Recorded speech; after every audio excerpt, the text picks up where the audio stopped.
दोस्तों, आपने भूत प्रेतों की कहानी तो कई बार सुनी होगी, जिसमें से सबसे ज्यादा आपने चुड़ैलों की कहानियां सुनी होगी। यहाँ तक कि हवेली में भूतों का वास है, ये भी सुना होगा। लेकिन क्या आपने कभी ये सुना है कि किसी चुड़ैल ने किसी शहर या पूरे गांव में कब्जा कर लिया हो? आप में से बहुत से लोगों का जवाब होगा नहीं। लेकिन आज हम आपको एक ऐसी चुड़ैल के बारे में बताएंगे जिसने पूरे शहर पर ही कब्जा कर लिया था। ये बात है साल 1990 की। भारत के कर्नाटक राज्य के बेंगलोर शहर पर चुड़ैल ने कब्जा कर लिया था। चुड़ैल की शुरुआत मल्लेश्वरम और राजाजी नगर से हुई थी। यहाँ पर रात के समय जो भी अपने घर से निकलता था, चुड़ैल उसे मारकर खा जाती थी।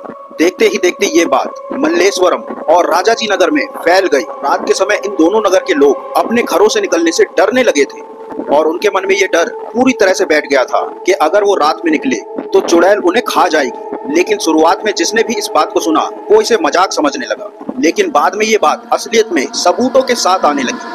उसके बाद लोग भी हैरान होने लगे और डरने भी लगे। इसके बाद मल्लेश्वरम और राजाजी नगर की चुड़ैल की बातें पूरे बेंगलोर में फैल गई और लोगों ने अपने घरों से रात में पूरी तरह से निकलना बंद कर दिया। चारों तरफ सड़कों और चौराहों पर सन्नाटा सा छा गया।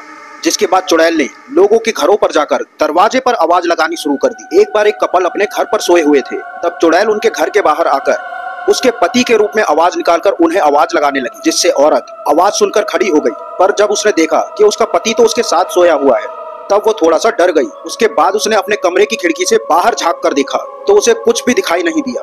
तब वो पलटकर फिर से अपने बिस्तर पर जाकर सोने चली गई। लेकिन चुड़ैल ने अचानक से फिर से उसके पति के रूप में आवाज लगाई, जिसके बाद वो औरत डर गई और औरत ने जैसे ही नालेबा शब्द कहा तो उस चुड़ैल की आवाज आनी बंद हो गई। इस नालेबा शब्द को कहने के बाद चुड़ैल ने आवाज लगाना बंद कर दिया। देखते ही देखते ये नालेबा शब्द पूरे बेंगलोर के लोगों को पता चल गया। तब लोगों ने अपने घरों के बाहर इस नालेबा शब्द को लिखना शुरू कर दिया, जिसके बाद से चुड़ैल की आवाज आना बंद हो गई और हाथ से भी कम होने लगे। इसके बाद से भूतिया जगह के रूप में इस नालेबा शब्द को कहने लगे। इस नालेबा शब्द पर कन्नड़ भाषा में एक मूवी भी बनाई गई है और बॉलीवुड में भी एक हॉरर मूवी जिसका नाम स्त्री था, उसकी भी कहानी इस नालेबा शब्द वाली कहानी से मिलती जुलती है। क्या आपने सुना है इस नालेबा शब्द के बारे में? तो हमें कमेंट सेक्शन में जरूर बताएं।